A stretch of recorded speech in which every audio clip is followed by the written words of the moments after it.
Alors bonjour à tous, ici Benji et Gilles, donc, qui allons vous présenter la dernière tablette Asus Transformer Prime. Donc comme vous pouvez voir, donc, ça va être Benji qui va maniper pour cette vidéo. Il faut savoir que la vidéo est réalisée avec une Asus Transformer Prime, donc vous pourrez juger par vous-même de la qualité de la vidéo, sachant qu'on filme en 1080p avec cette tablette. Donc ici nous avons la version Silver, enfin champagne, dite champagne, mais je ne sais pas trop pourquoi parce qu'elle est grise en fait. Donc c'est de l'aluminium brossé, donc du plus bel effet, vraiment haut de gamme au niveau de la finition. La tablette est très très légère, Voilà. même avec le dock ça reste raisonnable. Voilà, donc pour faire le tour de la tablette, ici nous avons donc un capteur 8 millions de pixels ainsi qu'une flash LED, donc c'est avec ce type de focus que nous filmons.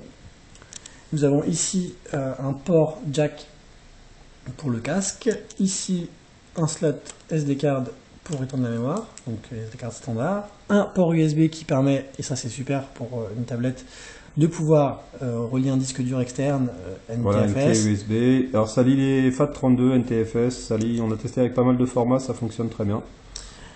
Ici nous avons donc le petit bouton power qui permet d'allumer la tablette. Alors petit reproche, c'est qu'il est, on cherche par moment parce qu'il est vraiment petit et c'est vrai que il est pas très accessible. Je pense qu'ils auraient pu le faire ressortir un petit peu plus. Maintenant, bon, peut-être ça aurait joué un peu sur l'esthétisme, mais voilà.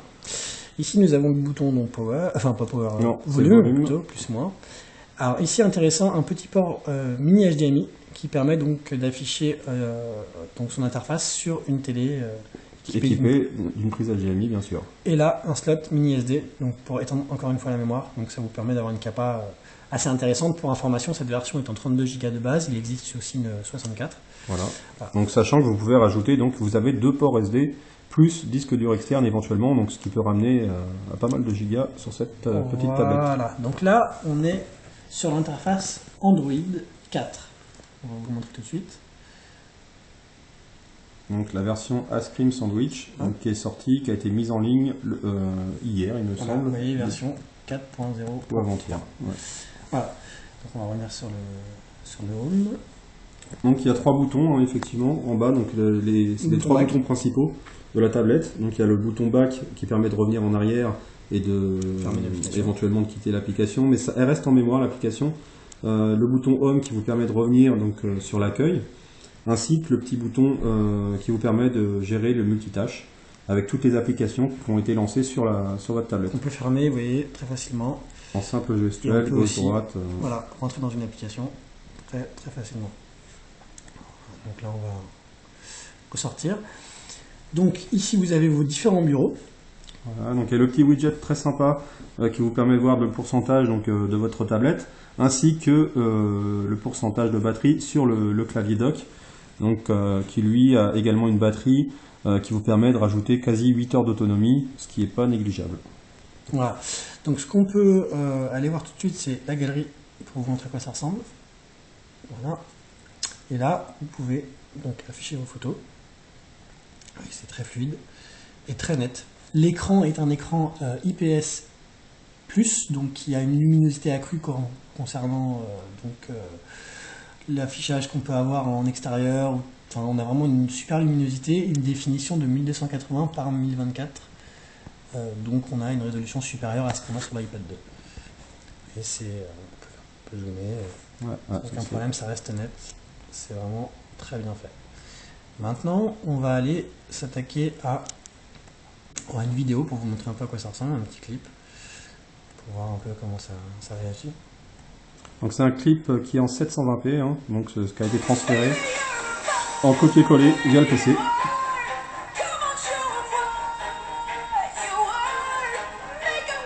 Voilà. Alors au niveau du son, c'est que ça reste correct. L'haut-parleur est situé à l'arrière de la tablette, donc effectivement, je pense qu'ils auraient pu rajouter un petit haut-parleur sur le dock. Maintenant, bon, l'haut-parleur fait bien son travail, ça reste correct. Donc là, on vous montre un petit exemple sur un film qui est un film en 1080p, un MKV. Ouais, ça passe correctement. Tout bien. Maintenant, je vais activer le mode. Vous voyez, en fait, ici, on a en fait trois modes. Ces trois modes-là, c'est les modes d'utilisation de la tablette. Le premier étant le mode économie d'énergie et avec la petite pelante qui permet d'utiliser uniquement le processeur compagnon à 500 MHz et qui est dédié vraiment aux tâches légères. Et ça permet bien évidemment d'économiser la batterie. Le mode standard, enfin le mode on va dire économique qui permet de basculer du mode compagnon au quad-cœur. Et là on peut carrément passer en mode performance, même s'ils appellent ça le mode normal, c'est celui qui utilise les quad-cœurs à 100%. En faisant ça, normalement on a une réactivité sympa, voilà. Vous voyez, j'ai pu avancer assez simplement. Et la qualité est au rendez-vous, on a vraiment une définition, une image très sympathique. Voilà, donc on va ressortir. Voilà, donc là on est ressorti. Vous voyez que les tâches sont toujours en cours. Si je veux revenir sur mon film, j'ai juste à cliquer là. Voilà, et je peux ressortir ou le fermer. On va ressortir. On revient sur la home. Et le fermer. Voilà, hop. Là on va remettre en mode normal pour le test. Hein, donc il y a plusieurs bureaux sur le... Voilà, on peut avoir différents bureaux. Bon, là évidemment on a pas. Donc il y a des petits widgets sympas, on peut placer les icônes un peu où on veut. C'est ça l'avantage aussi sur Android. Oui, on peut faire ce qu'on veut. Vous voyez, par exemple là j'ai une icône de jeu donc, qui permet de regrouper mes jeux un peu comme on peut le trouver aussi sur iOS, mais voilà, ça se fait assez simplement. Ici on retrouve ces applications, voilà, toutes les applications qu'on a installées. Bien. Ici on retrouve les widgets. La partie widget que l'on peut placer donc sur les menus Home. Hein. Par exemple pour faire un test. Donc mettons on veut placer voilà. Ah, oui. On le dirige avec son doigt sur le bureau que l'on souhaite et on le place tout simplement. Et après si on veut le supprimer, tout bête, on monte. Ça applique en haut. Et voilà. On va lancer un petit jeu, qu'est-ce que t'en penses? Et puis on va peut-être aussi retirer le doigt de clavier. Donc vous voyez, pour retirer le... Donc il y a ce petit bouton. Vous voyez, je pousse tout simplement et sans forcer. Et on soulève. Hop là, voilà. La tablette est dans les mains. Donc, ouais. Et là elle est vraiment légère. Et agréable à prendre en main, elle est fine, vraiment très très fine. Donc par exemple si on lance un jeu qui est optimisé Tegra 3, donc disons qu'il a des petits effets sympathiques, on peut essayer Riptide, qui est un jeu que je peux vous conseiller, c'est sympa.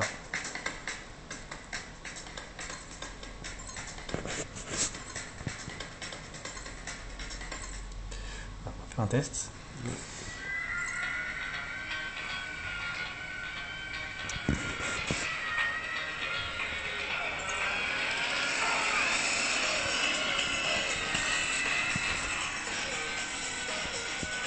Bon, c'est pas facile en filmant, hein, c'est sûr que Benji a un peu de mal à... Voilà, là c'est pas évident. Il tient la tablette un peu de côté, donc c'est vrai que pour jouer c'est pas super simple.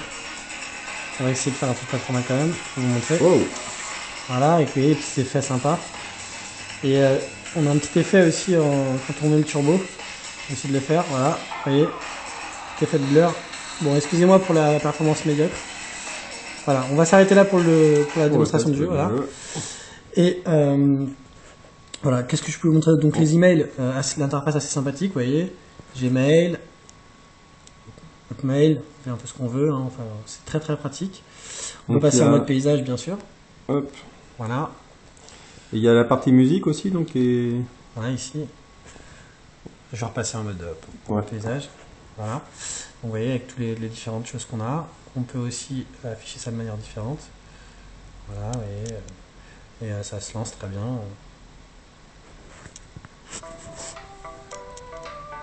Il n'y a aucun problème. Après, on peut, vous voyez, quand j'ai quitté, c'est resté, donc on peut le fermer ici. Voilà. On a l'application YouTube qui est vraiment bien faite. D'ailleurs. Ah là, par contre, il a rechargé une vidéo d'avant. Reclique sur l'icône en haut à gauche, peut-être. Bon, voilà, je peux vous le dire. Alors, hop. Voilà. Et c'est quand même super joli, super bien fait. Et on peut donc lancer une vidéo très facilement. On teste par exemple Gamecult.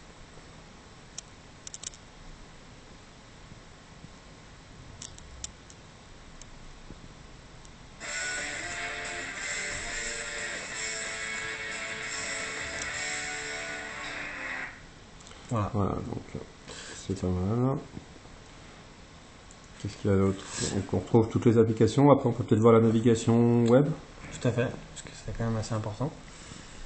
Donc bon, après on peut choisir de surfer en mode paysage ou en mode standard. Il faut savoir que par rapport à un iPad 2, l'écran est plus 16 neuvième. En fait, donc quand on est en mode paysage, c'est un peu plus étroit qu'un iPad 2. Par contre, en mode portrait. Ouais. Donc là, par exemple, on va essayer d'aller sur quelque chose sur laquelle on n'a pas été encore. On va essayer les numériques. Je crois pas que j'ai été déjà sur cette tablette pour éviter d'avoir du cache. Numérique. Voilà. Donc là, on est sur une connexion Wi-Fi, puisqu'il n'y a pas de 3G. Alors, on est sur le site Les Numériques. Donc, on peut essayer d'aller voir, je sais pas, un onglet Free par exemple, puisque c'est d'actualité. Voilà, Free. Ouais, on peut zoomer, on peut se déplacer assez simplement. Voilà, c'est assez fluide. Je vais le faire au doigt aussi, hein, bien sûr. Et zoomer. Enfin, on est déjà zoomé, on peut encore zoomer un peu plus, mais c'est. Ouais, il n'y a pas grand intérêt non plus. Ouais, tout à fait. Donc là, on va revenir pour employer New York Times qui est lancé. Là aussi. Ouais, et donc à tout moment, on peut revenir sur le Home, donc en pressant cette petite touche. Ouais. Et vous revenez sur votre interface. Et là, si je clique ici, je retrouve tout ce que j'ai ouvert. Vous voyez, mon Riptide, par exemple, on l'a laissé tout à l'heure. Si je relance, ça va vous montrer. Ouais, c'est instantané. Ouais.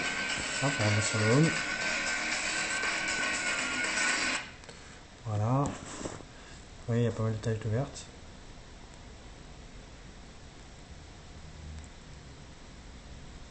Donc on retrouve quasiment toutes les applications que l'on peut trouver sur l'Apple Store. Maintenant, effectivement, bon, les applications Android ne sont pas toutes forcément développées pour les tablettes, mais étant donné la croissance forte des tablettes en ce moment... Je pense que dans cette année, voilà, il va y avoir des choses intéressantes. Je vais vous montrer rapidement Global, qui est en fait une petite démo technique proposée par NVIDIA pour promouvoir son Tegra Zone. Donc le nouveau processeur graphique et processeur tout court de la tablette. Vous voyez que c'est quand même très très joli et les lumières, donc on voit qu'il y a du potentiel. Il y a vraiment un potentiel important pour cette tablette. Elle est vraiment graphiquement, c'est vraiment très très beau. le top. Voilà. Qu'est-ce qu'on peut vous montrer d'autre donc, ah oui, on peut vous montrer une chose intéressante. Je vais remettre, vous voyez déjà comment on remet le clavier sur le dock. Donc, voilà. Il faut savoir que pour la remettre, on retrouve un petit triangle. Je ne sais pas si on va bien le voir sur la vidéo, mais il y a un petit triangle ici qui permet de centrer la tablette pour la remettre correctement dans ses fiches. Bon, c'est assez simple à faire. Je vais vous montrer une autre couleur en fait de la tablette, puisque Gilles, qui filme actuellement, filme avec sa tablette, mais le clavier étant ici, vous voyez, on peut essayer de vous faire voir la différence. Donc là, on est sur du champagne plutôt gris en fait, et là, soi-disant vendu comme étant grise, mais plutôt améthyste en fait. C'est une couleur violacée assez foncée. Pareil, c'est en alu brossé. C'est très joli. Bon, après, c'est une question de goût. Vous voyez, je vous ai peut-être pas montré donc, tous les widgets. Donc, on a des widgets photos sympas. On peut toutes les dernières choses qu'on a ouvertes. Un petit récapitulatif donc des fonctions. On a vraiment plein de choses sympas. Et on a des applications aussi plutôt intéressantes. Par exemple, on a le Supernote qui est installé de base, qui est pas mal. On a Polaris Office qui permet de faire du traitement de texte aussi. On a un gestionnaire de fichiers, oui, donc on accède à tout ce qu'il y a sur le disque. Faire du copier-coller, des choses comme ça. On ne fait pas forcément sur des tablettes. Oui, par exemple, si vous branchez votre clé USB ou votre disque d'un ami, par exemple, pour récupérer un film, vous pouvez le faire en copier-coller. MyNet, c'est sympathique aussi. Ça permet de... Alors ça permet de partager en fait d'une tablette à une autre ou tout simplement avec son PC, voilà, avec son PC de lire. Voilà. Voilà, donc c'est partage assez simple. On a aussi MyCloud qu'on n'a pas utilisé, hein, on va pas vous le cacher, on n'a pas encore eu le temps